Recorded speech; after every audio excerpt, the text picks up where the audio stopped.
national environment policy when I was posted in the Ministry of Environment, Forest and Climate Change. And also, I have a ring view experience of implementation of the national telecommunication policy. One policy, national environment policy, was successfully implemented by the governments, whatever the governments were there. And the another policy, national telecom policy, was properly misused for ultimate motives by the then minister with whom I was the officer on special duty.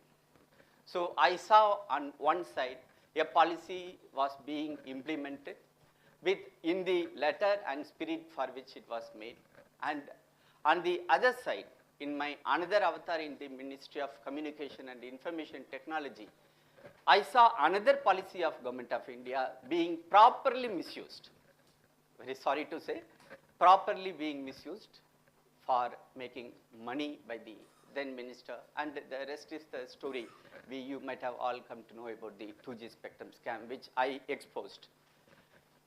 So here I am having a third policy in my life, in my career, the national education policy. You are all stalwarts, vice chancellors, heads of the departments, professors, put in 30 years, 35 years, 40 years somebody, and you have all hands-on experience in implementation of the national education policy, though it has just now started. I don't want to go into the deep into the NEP, because NEP is on paper. UGC, after Professor Jagdish Kumar took over as a chairman, almost every day or alternate day, one or the other decision is being taken and they are being notified, and you all get the notification issued by UGC almost on daily basis. So when the part of the implementation comes, the NEP 2020, you have assembled here to plan, action plan for the smooth functioning of the higher education stream of NEP. Recently, I had an opportunity to have a symposium where the school education part was discussed. When we compare the school education part and the higher education part, there is a lot of difference.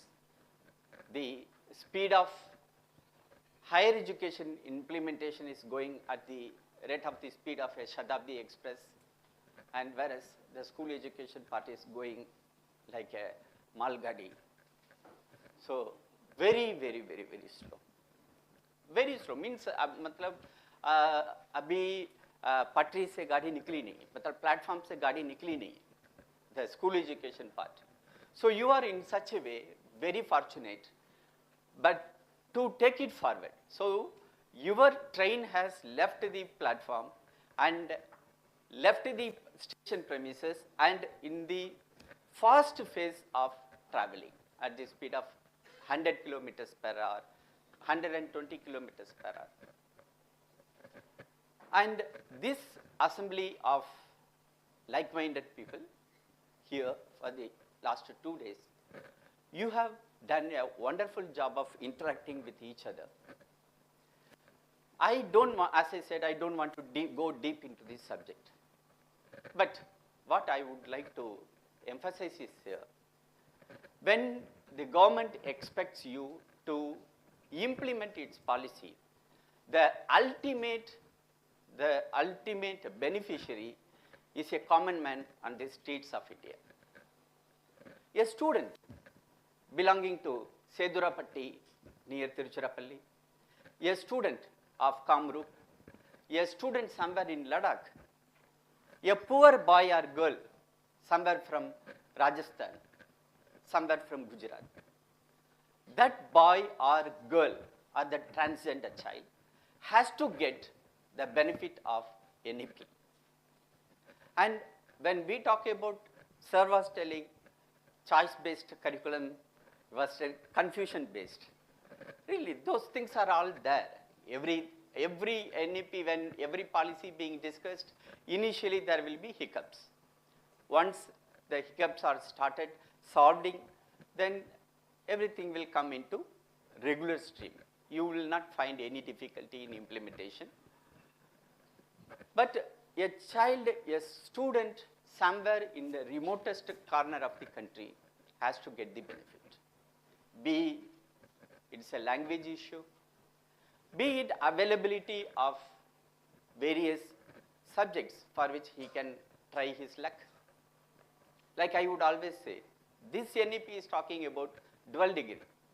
When I studied BSc Chemistry from St. Joseph's College, Tiruchirappalli, our college had, apart from the mainstream BSc, BA, BCom, we were asked to choose one more subject for 1 year. Some course, they listed out some 20-25 courses.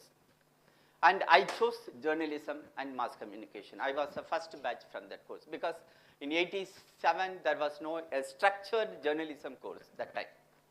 So I chose journalism and mass communication. You won't believe, BSc Chemistry did not help me to get a job. And when I completed, I could not continue my higher education due to my problems. My father died when I was in college, so I had to support my family. My brother was the only supporter. So I had to get a job. Before I joined the civil service, I wanted to do a job. And you will be surprised, chemistry did not give me the food. It was the journalism which gave me the hope of getting a job and joined as a reporter with a newspaper. So this NEP is talking about a dual degree. Like Achari, somebody else will be also getting benefit. The main course may not help.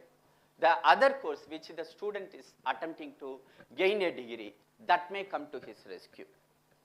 And somebody was talking that there is a market for talent. There is a market for skill. Recently, I went to National Skill Development Corporation. There was a competition in which the participants from all over the country, they assembled the top participants, top 3 people in each trade were selected, 51 trades. And in China, there is going to be international skill competition. I was really surprised when even a hairdresser, I met a girl, she was doing hairdressing. We have never worried. We go to our barber shop, we get our hair cutting. Women go to the spas, they get their whatever done. But it has become a skill of its own. And when I met that girl, she was a topper of that competition. She said, from a very poor family, somewhere from Bihar, where the literacy rate is very less. And she stood first in the entire country, and she is going to participate in an international conference in China. When I asked that girl, Beta, how you are making a skill out of this, a talent out of this?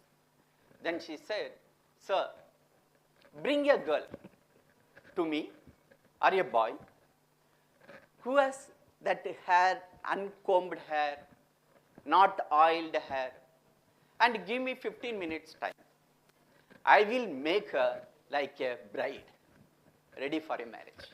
That is my skill. And that girl who stood first, she was not educated. That is something new to me. I asked her, Betty, how much you have studied? Are you a graduate? Sir, हमारे school में, हमारे गांव में, अगर school जाने के लिए, we had to travel for even now 5 kilometers. And my parents, they could not afford education for me. So I spent my time doing the skill development of a hairdressing. Now the National Skill Development Corporation has accepted this skill also as one of the 51 trades. So when we talk about skills, Sir was telling there are a huge opportunity for skills for Indians, because India is going to have the age bracket of below 30 in another 5 years, because the rest of the world, the working power of these people, that age bracket is going up. They are going above 45, about 50. But the youth of India, they are going to be the future of India. I always say 260 crore hands of India. 130 crore population, 260 crore hands are going to redefine the entire world in another 5 years' time. You will be surprised. Every person, every hand is going to contribute in nation building. It is going to contribute in making the GDP better. It is going to, one hand is going to make the ease of living of the people of this country. So, when we talk about national education policy, it is not what we are now, these 2 days we are talking about so many technical details. The technical details of the vice chancellors, professors, okay, that is there. It is going to take forward how you are going to impart your education, how you are going to teach, what you are going to teach, how you are going to make an easy availability of your teaching experience to your students. But ultimately, the policy makers, our Prime Minister Narendra Modi, he wants the national education policy should touch each and every individual of the country. A student, he is the son of parents, he is sibling of his brothers, sisters, and when he grows, he is the father, mother, he or she is the father and mother of the next generation. So, NEP 2020, when it touches one person and in a positive way, and it makes that person skillful, that person educative, that person to contribute in the society to whatever he is possible for him, that is where we will call NEP is a success.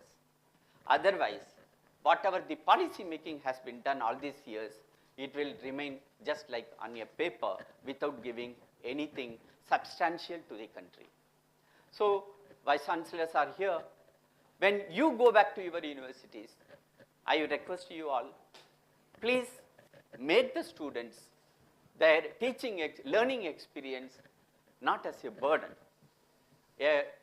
an education where he enjoys the classrooms. Give them freedom. Give them knowledge. The freedom with knowledge, when combination, it will create creativity in the minds of the students.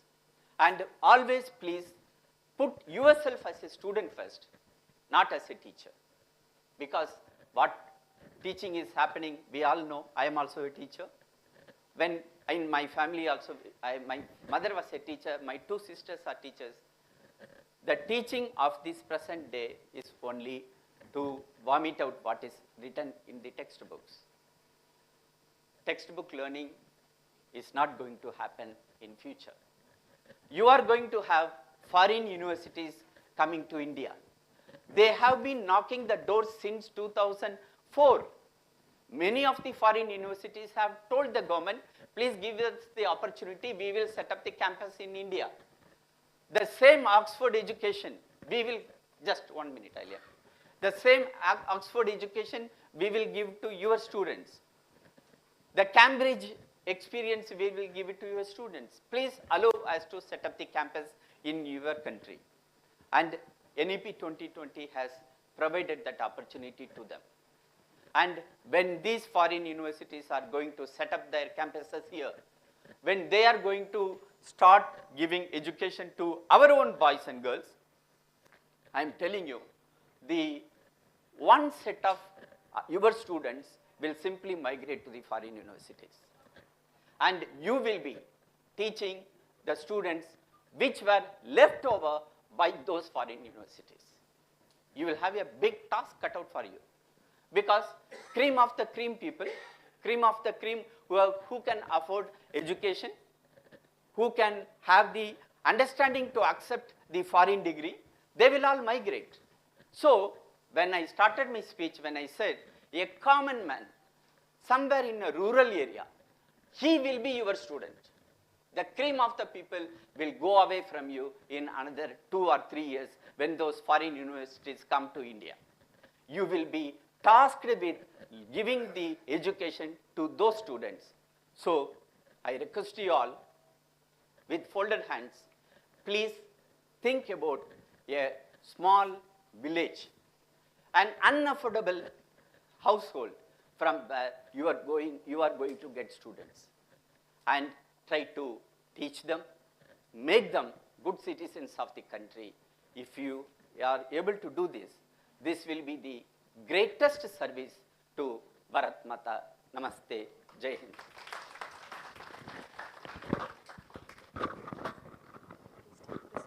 Yeah.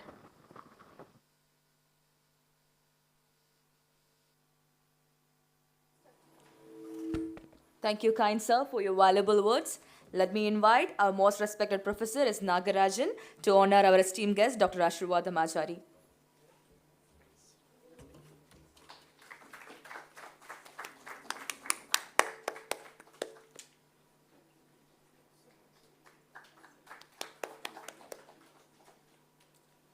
Thank you so much, sirs.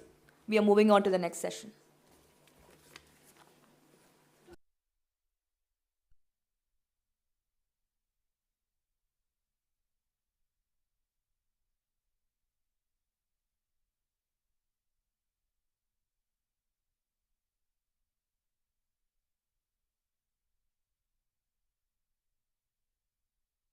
Thank you each and everyone for being here with us today.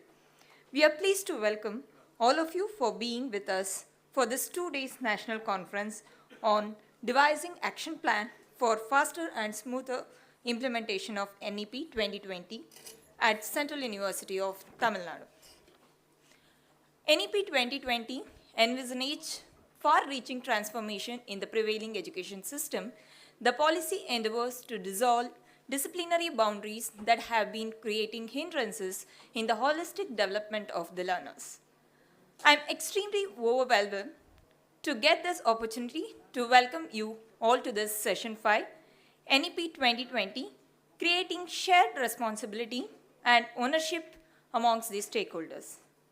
The session will be chaired by Professor Ram Rajashekaran, Dean School of Life Science, Central University of Tamil Nadu.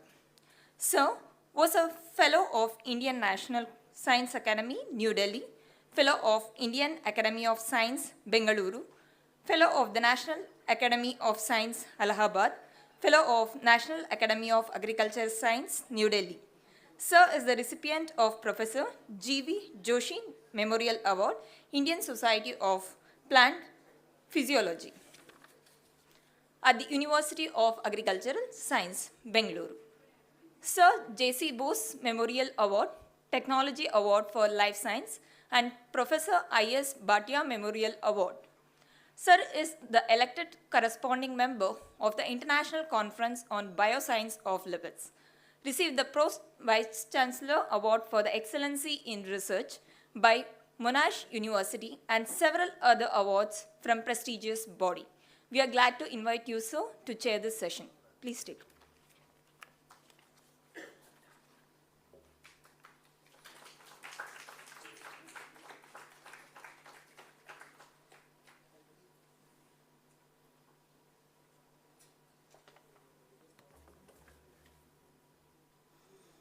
Good morning, all of you. It's a great pleasure to really interact with you at this session. It's a very interesting day. People talk about creating the shared responsibility is the theme today. But before I talk about this session, let me share my thought.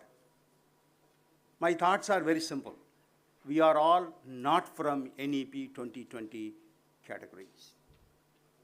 Now, the question to all of you, are we ready to really take up NEP 2020? It's so important for us to understand this question and move forward.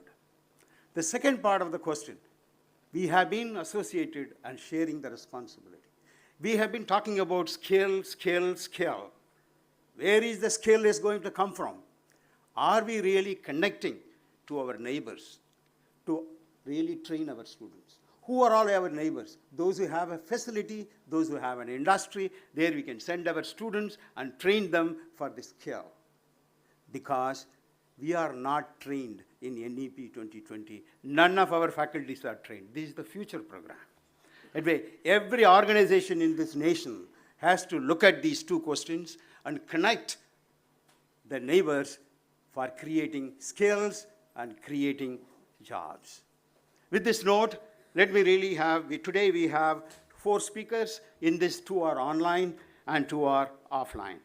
And the first speaker is Professor Vijayakant Das, and he is a member of BS University Service Commission. The second person who is in person is Timit Tirupati, Regional Director, IGNO. And there are 2 other persons there coming online, is Professor Kattimani, Vice Chancellor, Tribal University. And the another person who is coming is Professor Satya Narayana at Central University of Karnataka, Vice Chancellor. I hope these speakers will enlighten you with this. And I want all of you to think about these questions, because we talk about, so excited about what we are doing. Are we ready is the question which we ask. With that note, let me start and invite the first. Let me invite my co-chair to really discuss this issue. Thank you. Thank you, sir. Now, I introduce Dr. V. Premalata, Associate Professor, Head, Department of Music, and Dean, School of Performing Arts and Fine Arts. Madam is a doctorate in music from University of Madras and specialized in Carnatic music, vocal, and Veena. Her research area include music manuscript, Sanskrit textual tradition, musical analytical, and stylist studies. Ma'am is a member of Board of Examiner in more than 10 institutes for adjudicating MPhil and PhD and degree in music, and also member of Board of Studies. She has delivered lectures as resource person in various forums, member of selection committees in subject expert, and organized national seminars and chaired various national conferences. She was awarded with Best Lecturer Award on Music at the annual Music Conference, Madras Music Academy. She presented more than 40 research articles, and she has presented and published in various journals. Recently, Ma'am has been selected for the Best Musicologist Award by the Madras Music Academy for 2020. Ma'am, I invite you.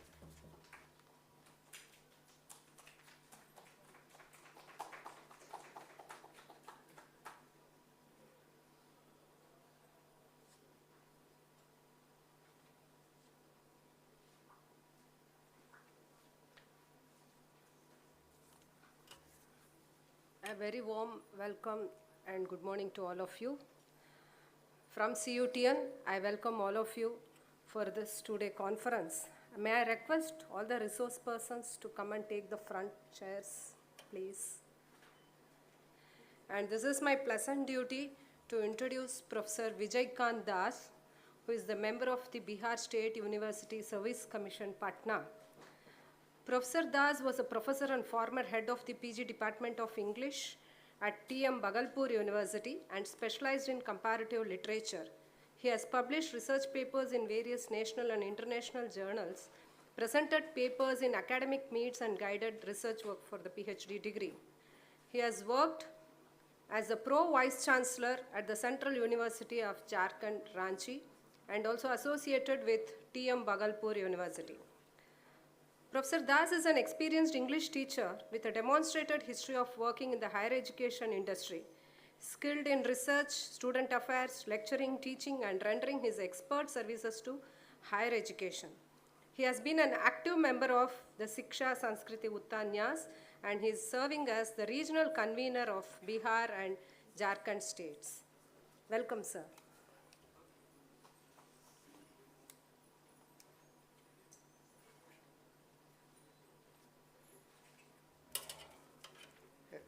A very warm namaskar to all of you.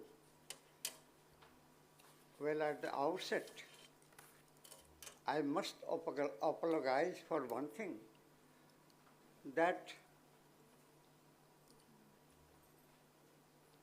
the topic of my discussion is different from the theme of this session.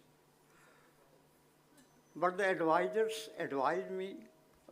organizers advised me to go ahead with my paper. I wish to dwell upon the topic, skill development in graduate courses is key to improving employability and enrollment. Skill development is a vital issue. So far as NEP 2020 is concerned, the policymakers have set the goal of 2035 to achieve skill development of 50% of the targeted youth. Bharat has the demographic dividend of having 65% of its youth in the working age group, but the crucial issue is their skill. The difficulty in filling up jobs, therefore, is 85% in Bharat, which is much above the global standard of 38%.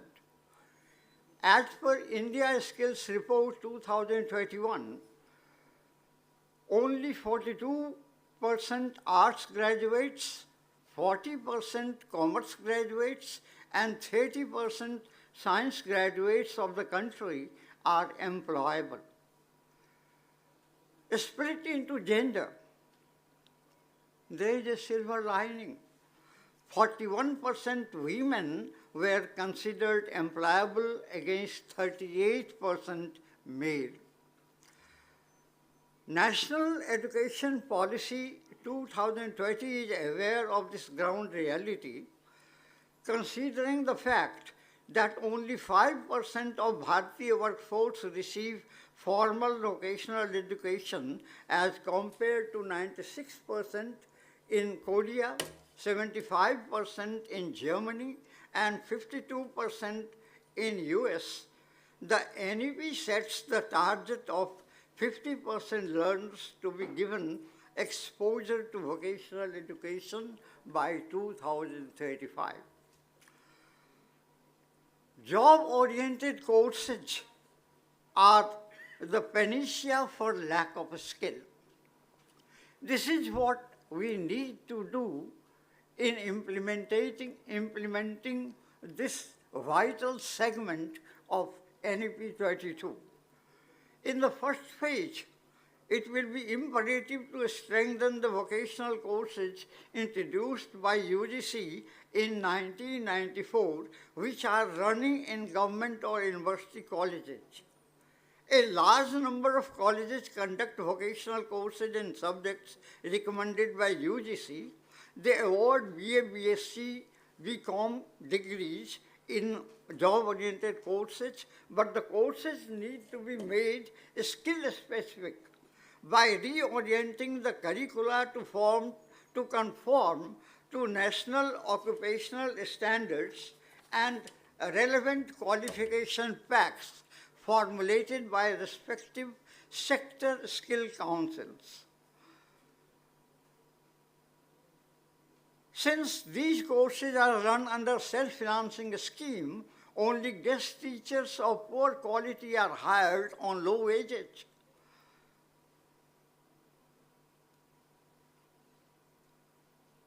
Hands-on training to students should be arranged through National Apprenticeship Promotion Scheme of the Ministry of Skill Development and Entrepreneurship and National Apprenticeship Training Scheme of Ministry of Education.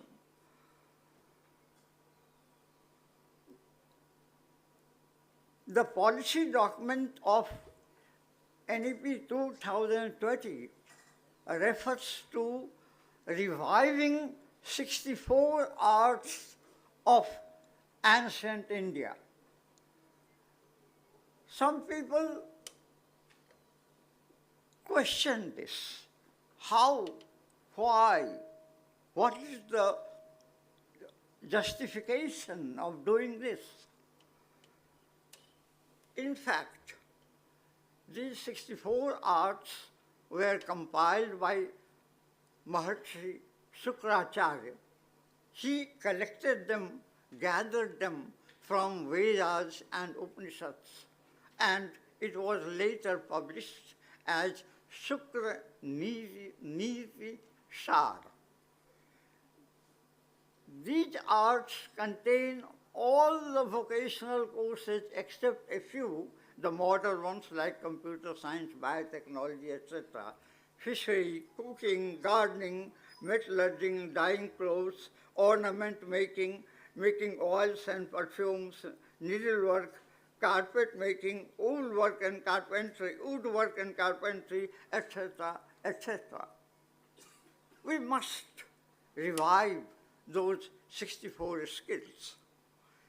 Another way of improving skill development is to open community colleges everywhere. All the affiliating universities should have in their units community colleges. But one thing is very important, that these community colleges give the degree of BVoc, which is considered inferior to the normal BA, BSc degree. The government should, the policy makers should think of making this degree also similar.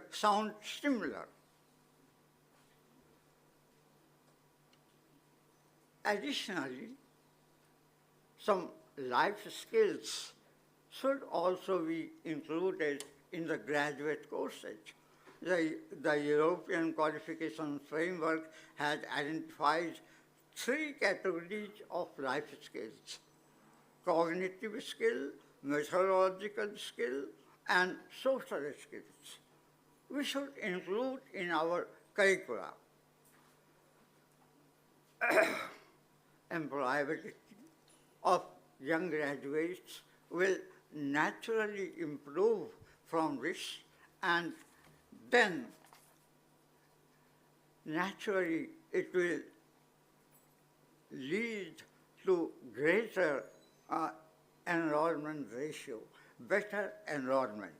I have dwelt upon, I have highlighted only the important aspects of my write-up. I will share a copy, a hard copy of my write-up with all of you. Thank you very much for listening to me carefully, and my warm regards to all of you. Namaskar.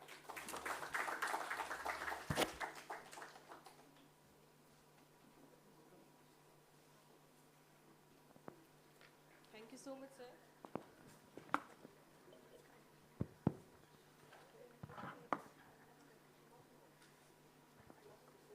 Thank you so much, sir, for your insightful inputs for this conference. May I request Premlata Madam to introduce our next guest.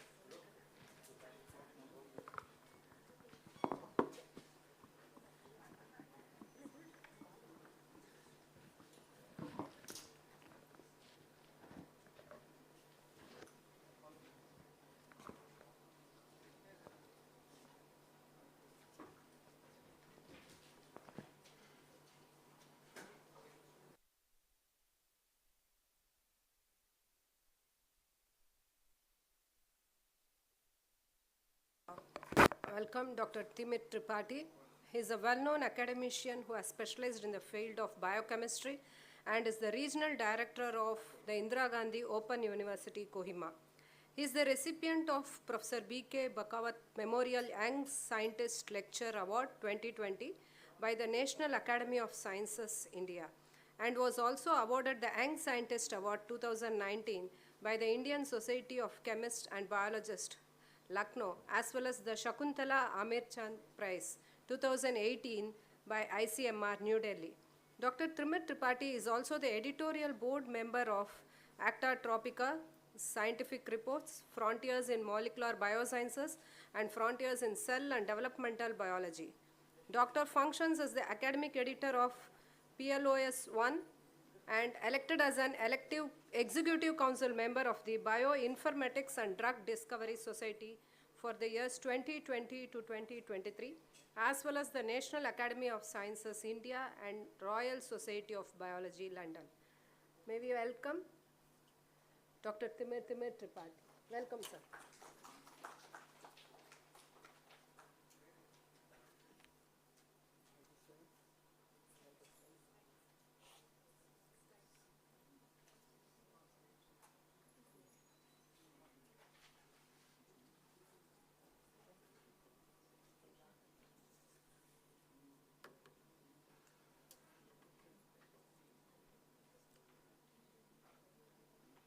आदरणीय अतुल भाई कोठारी जी, the National Secretary of Shiksha Sanskrit Utthhan Nyas, Professor Krishnan, the Vice Chancellor of Central University of Tamil Nadu, Professor Ram Rajshekharan, the Chairperson of the session, Dr. Premlata, Professor Vijay Das, Dr. Shankar Narayan Swami, Professor Kantimani, Professor Satya Narayana, Professor Veerbhadra, Dr. Rani A. Vinodji, and Professor Prabhashankar Shukla, distinguished guests and invitees, esteemed colleagues, ladies and gentlemen, good morning, namaskar, vanakkam. I was scheduled for the first session, but due to some internal arrangement, I have been allotted this session on speaking on restructuring and consolidating higher educational institute with line in NEP. NEP 2020 has provided us with the opportunity to reimagine, redesign, restructure, and consolidate the entire system of education, higher education, into an engine that will drive the economy of India as well as the development of the society. Therefore, we are at a crucial juncture of new possibilities, but the gap between the policy and its implementation has historically been quite wide and deep. One of the major thrusts of this policy is to end the fragmentation of higher education by transforming the higher education institution into large multidisciplinary universities, colleges, and HEI clusters, each of which aim to have more than 3,000 students. This would require mapping the existing HEIs in a rationalized manner to achieve the new infrastructural architecture for higher education.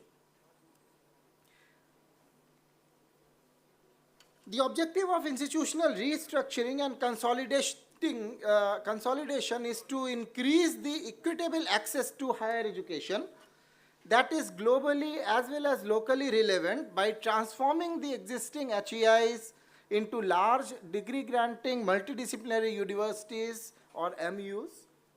Thus, the primary objectives of this section boil down into these following 4 sections. Transforming all HEIs to MUs, becoming a part of MUs by 2030. Capacity building of the extant HEIs, which aim to become a part of an MU, to begin as soon as possible, probably this year, and end by 2030. Phasing out the affiliation system in the next 15 years by 2035, and equitable access to higher education by ensuring an MU in each district and increasing enrollment by 2030. In this issue, we need to understand and address the issue of fragmentation in the current higher education system landscape, where HEIs are either offering a single program, concentrating on one discipline, or have less than 3,000 students. Fragmentation leads to suboptimal utilization of infrastructure, fixed input in higher education, such as land, buildings, laboratories, libraries. So these reforms will also address the issues with the current affiliation system, which puts an excessive administrative burden on universities and throttles the autonomy of colleges. As a result, on one hand, universities are unable to devote their full resources to research, teaching, and community engagement. And on the other, colleges are unable to expand their capacity or innovate or improve their quality of education. Reforms also target to remove district-wise inequitable access to higher education, and the HEIs which do not meet the accreditation criteria should evolve into an MU or become a part of an MU by 2030. Now, how to restructure this whole institution? To implement these reforms, NHERC, the National Higher Educational Regulatory Council, or UGC, will be setting a criteria for MUs, including the research intensive universities, or MUR, teaching intensive universities, or MUT, undergraduate teaching incentive institution, MUAC, and higher education institute clusters. Eventually, all these HEIs need to conduct self-assessment and internal audits to come out with gap analysis, perform some SWOT analysis, and how they can develop into MUs. So these HEIs, first they should set up an academic internal audit team to map the existing disciplines that they have and the infrastructure of the institution, to envisage the scope of the multidisciplinary education that ought to be provided. For this, the HEI should create institutional level as well as department level committees with faculties, representative from respective department, as well as external member for holistic and multidisciplinary curricular development for various programs. The HEI has to divide the core and compulsory as well as optional courses, the elective and flexible, depending on the local need as well as local relevance. During this context, NHERC has to provide guidelines to make the core curriculum, because otherwise all universities will make their own curriculum and the real essence of this NEP 2020 implementation will be lost. The HEIs should develop university-wide courses for art, science, and STEM discipline, and vocational courses to accommodate multiple entry and exist. And these programs must be designed with adequate weightage on subject-specific, research-specific, value education, as well as project-based components. And all these courses must be cross-listed with clearly stated objective in the university website, that which are the prerequisites to carry on these courses. At the same time, NAC, right now it is NAAC, but according to this NEP, it may be converted to NAC, National Accreditation Council, has to set up a framework for accrediting HEIs that aim to become NUs, and this account for different spectrum of the MUs. A stage-wise mechanism for granting graded autonomy to HEIs to evolve into MU must be established, must be defined, and then it has to be implemented. All HEIs that are to be granted graded autonomy by 2030 in a challenge mode, that has been very clearly written in this NEP 2020. And this is to say the low-graded HEIs that fail to evolve into an MU or become a part of an MU will be dissolved in the later stages. And based on this gap analysis, the HEIs can develop their institutional restructuring and consolidate the plan of action as a part of their institutional development plan to achieve the required accreditation by the NAC. In addition to this teaching and research, the HEI will also have to support other HEIs to develop for their community engagement, service, contribution to various fields of practice, faculty development, and support their school education. Here, an multidisciplinary university MU is a broad categorization of future HEIs in India, An MU means a multidisciplinary institution or a cluster of institution of higher learning that offers undergraduate and graduate programs with high quality teaching, research, and community engagement. The definition of MU will thus allow a spectrum of institutions that range from research intensive to teaching intensive, but still conducting significant amount of research, and colleges that aim to become autonomous colleges for mainly undergraduate teaching intensive institution. Moreover, these three broad type of institution are not rigid, and HEIs will have the autonomy and freedom to move gradually from one category to another based on their plans, their action, their performance, and the effectiveness that they are carrying out with.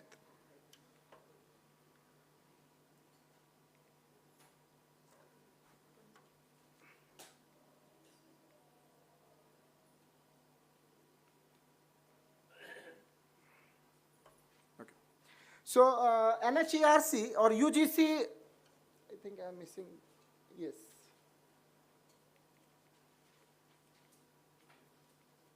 Missing a slide out here.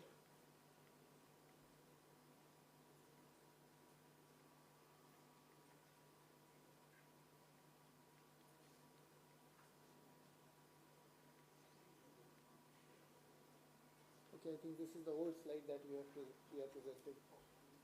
It's okay. One slide is missing.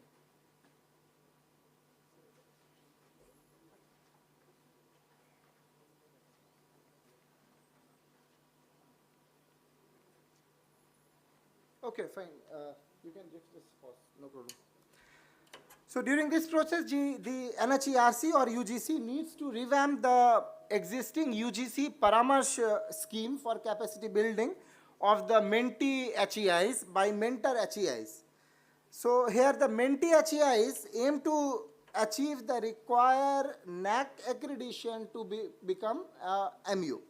So the mentor HEIs are the ones that already fulfill the criteria of becoming an MU, and the eligible mentor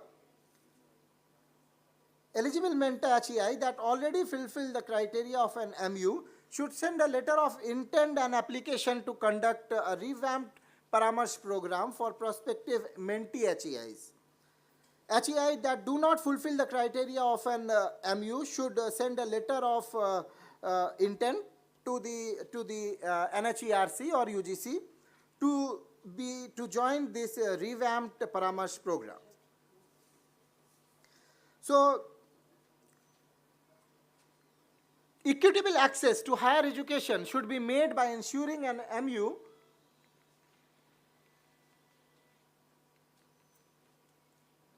Equitable access to higher education should be made by ensuring an MU in each district and increasing the eligibility enrollment ratio by the gross enrollment ratio. For running the online distance programs by the HEIs, the NAC has to establish some eligibility criteria. The current suggestion is that only the top graded NAC graded HEIs will be allowed to roll out the ODL programs equivalent to the quality of the best courses run by the eligible HEIs. IGNU, as a part of the national coordinator of SWAYAM and SWAYAM Prabha, the online channels, online programs, is looking on to that. And keeping these in mind, the restructuring and consolidating HEIs in line with NEP will end the fragmentation of higher education and provide a robust foundation for the sustainable and rapid growth of the education sector. The Indian education sector is among the largest, with an extensive network of more than 14 lakh schools, 1,000 plus universities, more than 40,000 colleges, and almost 11,000 standalone institutions. Out of these 40,000 colleges, only 4% of the colleges have an enrollment of more than 3,000. And close to 35% of these colleges run only one single program. I will complete my talk with the quote from our Honorable Prime Minister, where he said, and I quote, "National education policy will set the foundation for 21st century India. we have given extra impetus to this national policy for ensuring that it makes Indians more empowered and easily attractive to opportunities. We are moving to an era where an individual will not be stuck in a single profession all his life. Thus, he will be continuously need to reskill and upskill himself. We have kept this in contention while formulating the national education policy. I unquote. Ultimately, I thank the organizer from CUTN and SSUN for giving me opportunity to speak on the platform of this great university. Thank you all for your gracious hospitality. I am deeply touched by the warmth and hospitality you have given during this visit. Thank you all.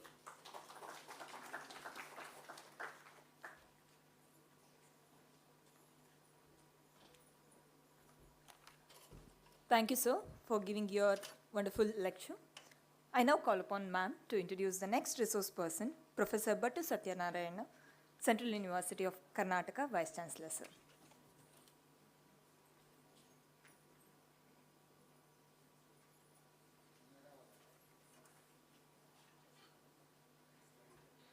The next speaker of this session is Professor Bhatta Satya Narayana, Vice Chancellor of the Central University of Karnataka, who will be joining us online. He is a professor of chemistry with his PhD obtained from Osmania University.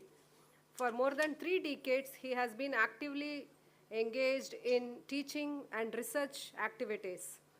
He has been in various academic positions such as the Dean, Head, Chairman of Board of Studies, and other statutory bodies like the Academic Senate, Academic Council, Executive Council, Faculty Board, and so on. Sir is a visitor's nominee on the Executive Council of the University of Hyderabad and the Central University of Kerala. I, on behalf of CUTN, welcome you, sir, to share your valuable insights in this forum. Welcome, sir. Thank you, madam.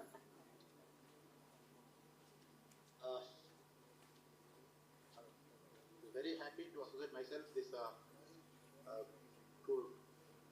today's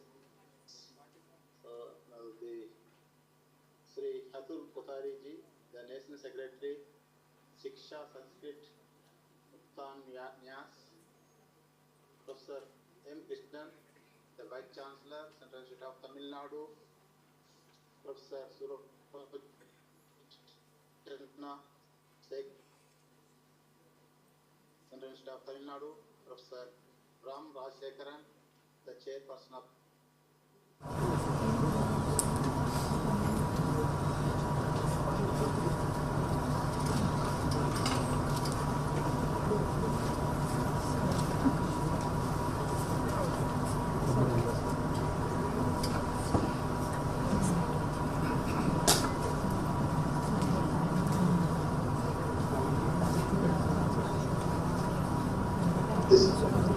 Andhra Pradesh, Tribal University of Andhra Pradesh, Dr. K. Shankar Narayana.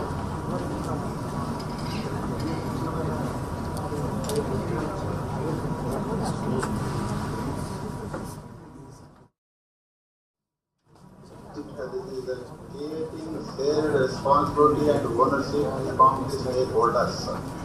It is a very different and interesting topic. Am I audible? Yes.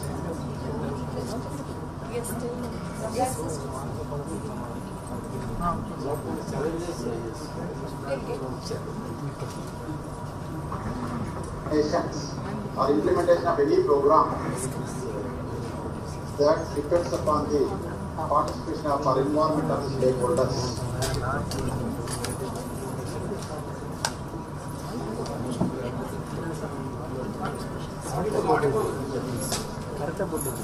So the shared, creating a shared responsibility and ownership among the stakeholders.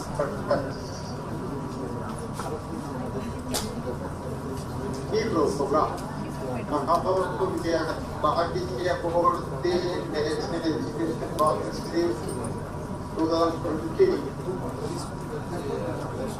And the university is to implement this program for academic year 2022-2023, and our CVK, that is Karnataka.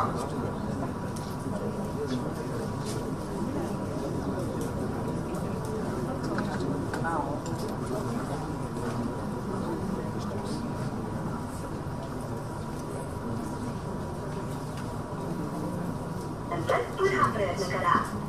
आपके द्वारा dial किया गया number अभी व्यस्त है। कृपया कुछ समय पश्चात।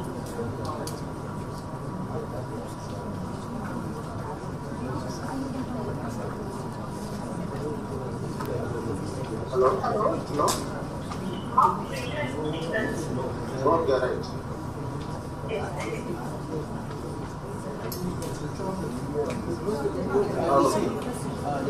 This implementation is more important. This is possible only the stakeholders, particularly the teachers who are going to implement it. They should feel ownership and also responsibility.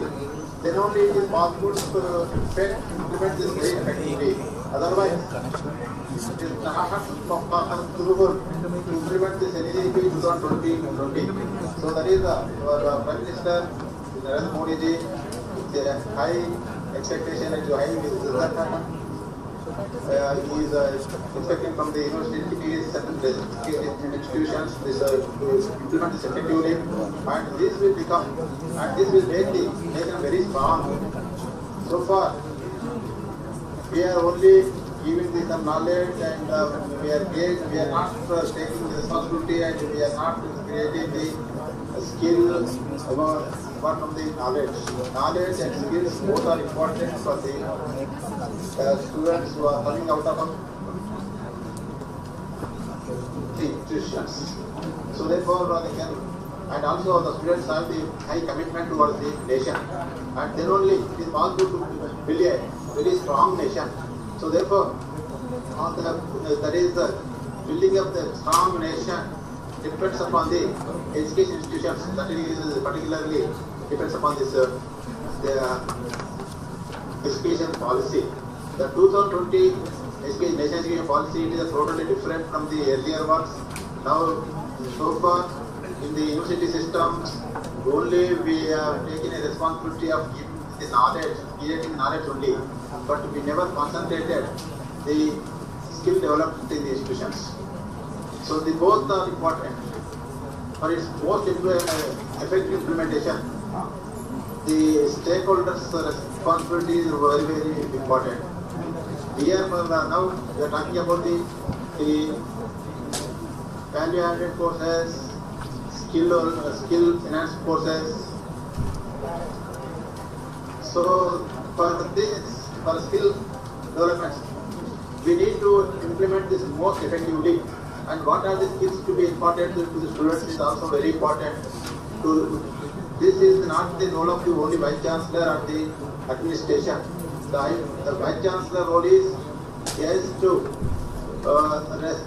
trust the teachers and give some task to the teachers, so that teachers who are main, that is the backbone for the implementing of the education policy 2020, they should take the responsibility and also they should take the ownership. Then only it is possible. So that is taking ownership means about taking initiative for every implementation. So everyone should take the initiative. Then only it is possible. Then otherwise, if you say that if the direction comes and someone prepares, I only go into the class and we teach, that doesn't work. So therefore, the teachers should also feel ownership. They should take initiation and they should involve themselves totally in the institution for the development of these courses or reporting the knowledge and the skills to develop the skill development courses. So one is to work effectively. That is everyone in the institution, they should work. Then only it is possible to establish a very good that is skill-oriented laboratory or some workshop. Then only it is possible to give you clear skills to the students. And they should, everyone should take responsibility. If we say that the teachers, if my duty is for using the regulations, so only 5 hours I should stay in the campus, I don't like that if they feel, and only just coming and time for that will not work. That is not results in the implementation of the 2020 that is in the education policy. Here, if you like, if you take a farmer, that is when he harvests any crop, he has to work day and night without taking the holidays and without taking the times, whatever, whenever it is required, he has to attend, then only he will get the good crop. Otherwise, just if we take the timings, I will go by this time and I will come this time, this is my duty, then that will not work. Here also the teacher should also feel like a farmer. That is, farmer always feels his ownership. So that's why he always concentrates. He never follows the timings. He will dedicate himself, he will commit himself for the development of the field. So like that, teachers should also feel ownership, and they should also take the responsibility. They should devote themselves, and they should work for effective implementation of the National Education Policy 2020.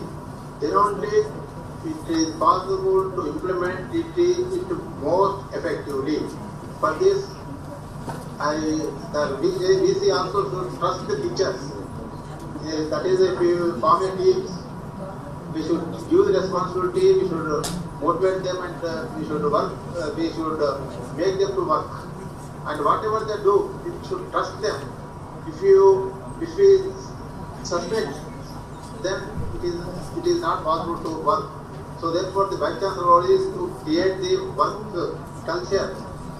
That is, then only it is possible, and everyone should feel responsible to work for the implementation of this system. Then only the system will give the results, and also institution get the very good name, and with that also the institution to get the name, and then we can attract the good students. And also we should make the students responsible for everything, for its implementation. So the students should also participate very actively. So what they are accumulating, why they are accumulating, so what is the purpose? That we should motivate the students so that they will also participate very effectively in learning. So that if they learn effectively, if utilize their time and everything in the campus, then they will come out with flying colors, and then they will become a very good citizens, and they will work for the development of the nation. So therefore, we should also create an atmosphere in the university that the students should also feel responsibility. They should feel ownership. Whatever the facilities we create, the students should that is utilized to the maximum extent. Like for example, for laboratories, the libraries, or the Wi-Fi system, whatever facilities which are created, they should utilize this more effectively. Then only, so whatever we implement, as per 2020, the national education policy, that will become more effective, and we can get the results whatever we are expecting as per our the imaginations of kids. So therefore, the responsibility and ownership is most important. Otherwise, that is, if we don't feel ownership and responsibility, and if the system will fail, and saying that the national education policy 2020, then only they made a lot of exaggeration and about this one, but there is no result like that. People try to criticize. There are some people are waiting to that one. But here, this is not the forum. This is now, we should take the country forward. We cannot again, the country cannot become that is the only developing country. Always our country, we are calling it as a developing country. When this country will become the developed country, so that That all depends upon the effective implementation of Nation Education Policy in 2020. In another 10 years, if we work more effectively, definitely our country will become a developed country. Now just you see the effective implementation of vaccination, how the country has implemented. Even now, that is almost all the pandemic has come down. Now we are witnessing only 2,000 to 2,500 cases every day. But if you look at America, where the vaccination is not implemented effectively, where because of that, even today in America, the cases are new cases are appearing about 1 lakh every day. That is we are calling it a developed country, but they are not effectively implemented the vaccination program, where the people are feeling that we are independent. It is our life. If you want to take, otherwise we don't take, like that they are telling, and they are not taking vaccinations. Because of that, again, the pandemic is spreading in America and many developed countries that is spreading. But in India, because of the people have respected the Prime Minister, and everyone has taken a field that is our life is most important. Like that, they felt the responsibility, and everyone has accepted, everyone has taken a vaccination. That's why the pandemic has totally come down. Because of that, now the institutions are working the offline classes. So like that, if this Nation Education Policy 2020 also implemented effectively, definitely it will give the good results. So like why the skills are important? Everyone now you are discussing the skills and knowledge, everything. And here the skills, why the skills are important now you see for our country, because this country becoming a consumer market, but we are not concentrated more on the production side, manufacturing side. Now if you look at simple example, I will tell, and I will close it.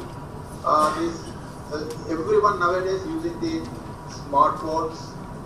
Now in the education institutions, every student or every teacher is laptops. Like that, mobiles, if you take the mobiles, many are using the smartphones, so that costing from 20,000 to even 1 lakh or 1,50,000. And you look at the manufacturer, who is manufacturing and where it is manufactured, because we are not concentrating this one. So if we train our students more effectively in the skills, they will come forward, they will form a team, they start some industry, that is then they can produce, then we can produce those things here, we can make it a market. Otherwise it is smartphones where we are purchasing or importing from other countries. Indirectly we are creating the employment in other countries. Mostly the China is exporting this mobile. That is, we are importing the mobiles from the China. Just you look at where is it made. So therefore indirectly we are creating the indirectly and directly creating employment in the China, not in India. But everyone is owning and everyone is saying that we are using smartphone like this. So that means to create the employment in this country, our knowledge and skills are important, and we should invest here, and our people should dedicate themselves to make this country very strong. That ownership is required. That is with that definitely will go ahead, and our country will become the developed country, and then only whatever we are imagining or whatever we are dreaming that India will become the Vishwaguru, that will become the Vishwaguru only if everyone works with responsibility and ownership. That is, stakeholders means it is the teachers, students and parents and the society. If everyone feels responsibility and feels the ownership, definitely the country will move forward, and particularly the teachers and students, if they work effectively and take responsibility, then we will implement this Nation Education Policy 2020 very effectively and will yield the results. So with this, I thank the organizers for giving this opportunity. I thank one and all. Thank you so much, sir. On behalf of CUTN, we thank you for joining online. Ma'am, I request to introduce the next person.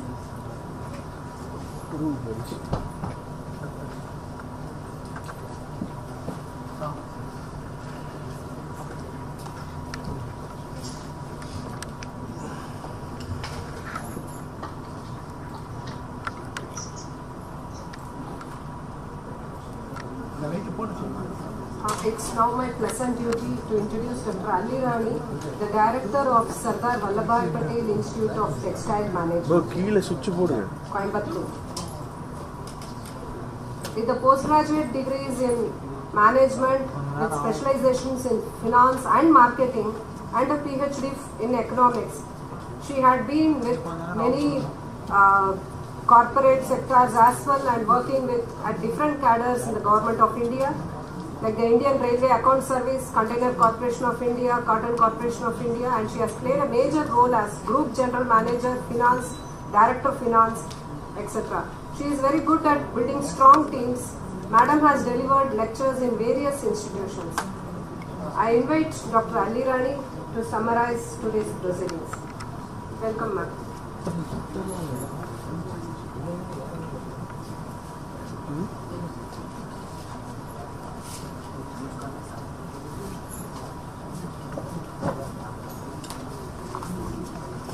A very good morning to all those gathered here. It was an interesting session, though I was a little eager to hear from the speakers in this session titled Creating Shared Responsibility and Ownership Amongst the Stakeholders. I was eager to hear the list of stakeholders. Thankfully, while concluding, Dr. Satya Narayana mentioned 4 important stakeholders. Of course, all the other rest of the speakers also had mentioned them, though not put them in a list. So the stakeholders which I could understand from the speakers were the faculty members, the students, the parents, and society. So it was like pan-India. I mean, everyone is a stakeholder, and I think that's the truth, because education, as we all know, is a foundation. So I think nobody can escape being a stakeholder in the implementation of this policy. Now, coming to the speakers, the chairman of the session, Professor Ram Rajshekharan, was very brief, but in his very brief inauguration of the session, he emphasized the need for connecting various stakeholders and training the trainers to make them ready for the transformation and the NEP 2020. Then we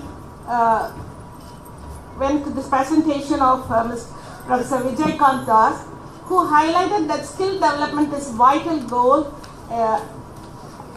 of NEP 2020. He underlined the targets of NEP 2020, which was very informative to all of us. And he also emphasized the achievement of 65% of skill development by 2035. He emphasized that the existing vocational courses should be updated and upgraded to match the requirements of the current industrial environment, which I think is the very important goal of NEP 2020. He also emphasized the need to ensure that the vocational courses and skill development programs were in coordination with the various other relevant schemes of the government, whichever ministry it could be. He stated that another way to increase skill development is to establish community colleges. Mr. Das, however, pointed out that the government should take steps to rename BVoc, because he very rightly stated that the students really don't consider it equal to BSc or a BA degree.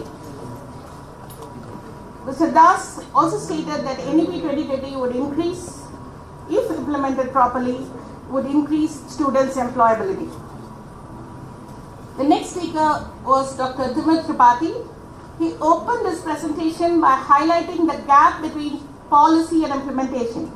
He pointed out that this will require restructuring the landscape of HEI. He clearly wanted a separation of the mentor HEIs and the mentee HEIs, and he said till a HEI could qualify or come parallel to mentor HEI, should not be allowed to roll out programs in order to maintain quality. He He emphasized the need for making higher education accessible to all. He also emphasized the need for developing precise criterion and setting up of academic audits in each HEI, and also work on a multidisciplinary approach to put in place an institutional development plan with clearly stated objectives and its prerequisites. Thus, Mr. Tripathi brought out the importance of HEIs mutually supporting each other. He also emphasized the need to establish a structure of mentor and mentee HEIs so that accessibility to HEIs is facilitated. He also stated that an important objective of NEP 2020, according to him, was to ensure that only programs are rolled out by the HEIs.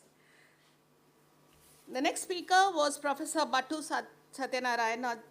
He opened his presentation with the statement that the success of the NEP 2020 would depend on the successful coordination between the various stakeholders.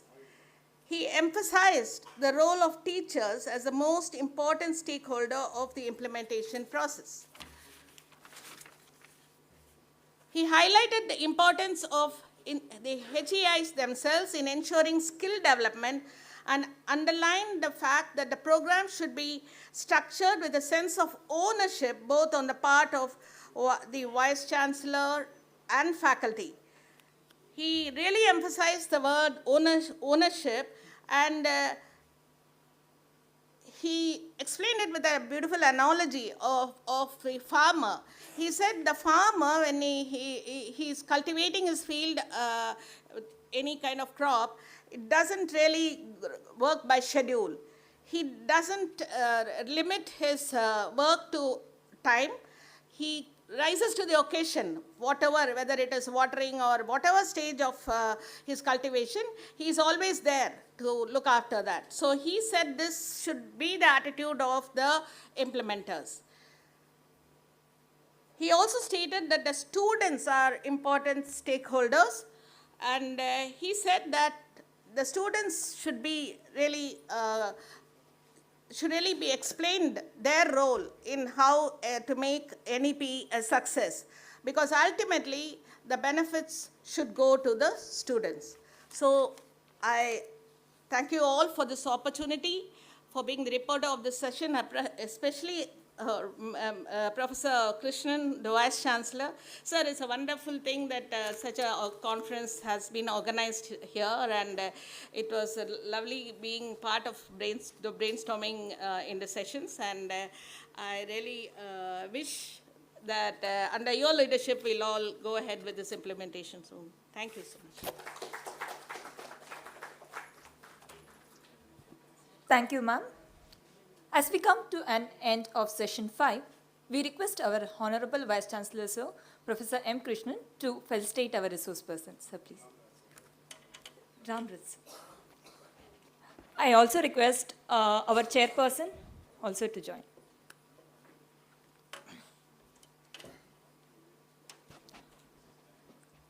The first resource person, Professor Vijay-Kant Das, sir, who is a member of Bihar State University Service Commission, Patna 2.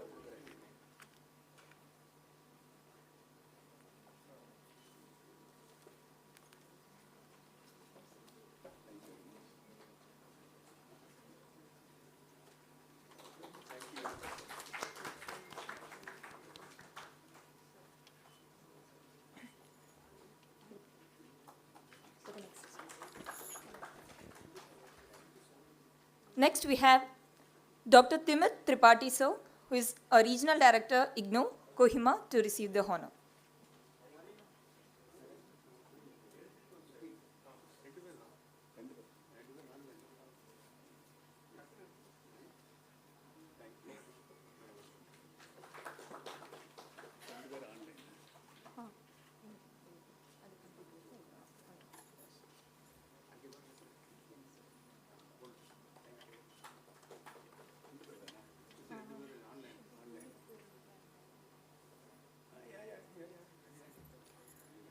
We request Dr. Ali Rani ma'am, Director, Sardar Vallabhbhai Patel Institute of Textile Management, to receive the honor.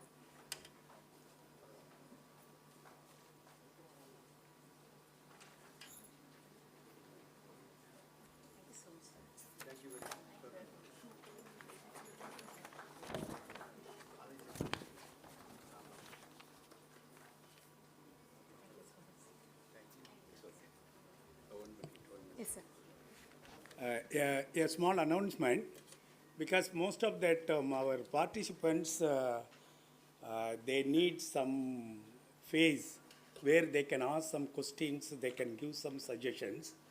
So what I can request you, if you have any questions, if you really forget about the speaker, don't worry about it. The related to the session, kindly put the question and give to my report here, where the question answer session will be coming on the last part of our proceedings. So please give your question. I am sorry because we are very tight, so we are not giving that discussion part, but where it is very important. So give your suggestions and questions where we can incorporate into that last part of the proceedings. Thank you very much. Thank you for finishing it in wonderful time.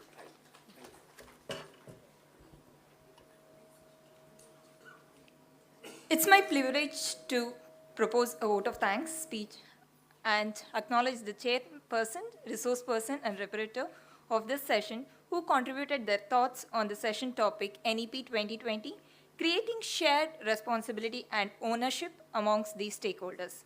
On behalf of Central University of Tamil Nadu, I extend a really heartfelt vote of thanks to our most valued chairperson, Professor Ram Rajshekharan Sir, Dean, School of Life Science, CUTN, Dr. Premalata Ma'am, Dean, School of Performing Arts, who spared time from his and her busiest schedule to grace this occasion. Our institute will thank all resource persons who have addressed on the topic. Today, we had an opportunity to hear thoughts on NEP, and this will surely be going on to encourage the Indian education system to transform in our future days. Your thoughts have enlightened our minds and have shown us a new path. My gratitude to all the resource persons for gracing the occasion and sharing their opinions today. Thank you.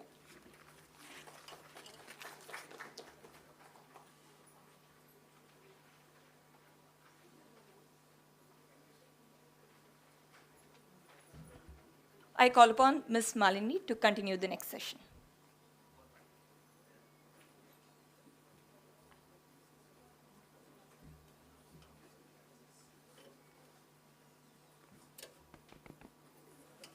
Good afternoon and welcome to all and the distinguished speakers of the session 6 of day 2 on broad area of deliberation, experiences in implementing NEP 2020 in higher education institutions.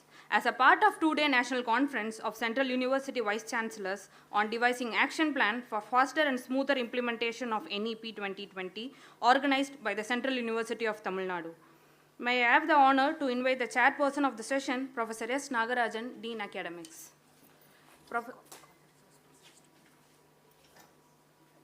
I invite all the resource persons to occupy the front chair.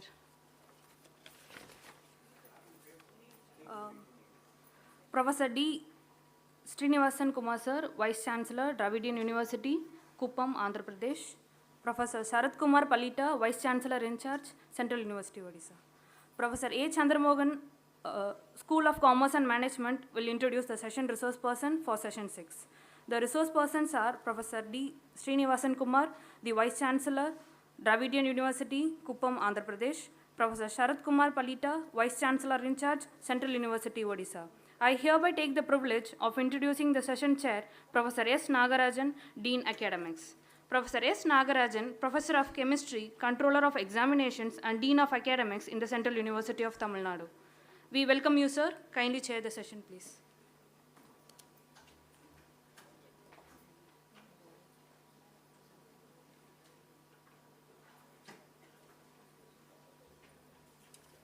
So very good afternoon to all of you. So this session 6 is a most important session. If you look into the title, it's an experiences in implementing NEP 2020 in higher education institutions. So everybody want answer to this question, how to implement, right? So in this session, we have actually 4 speakers. So before proceeding further, let me give a few outline about the implementation of NEP 2020, the experiences in implementing NEP 2020. We as a Central University of Tamil Nadu, so we have initiated certain aspects, like for example, exit option in our integrated program, and also integrating the NAD with ABC, Academic Bank of Credits. So we have deposited our degrees, mark sheets, everything in NAD.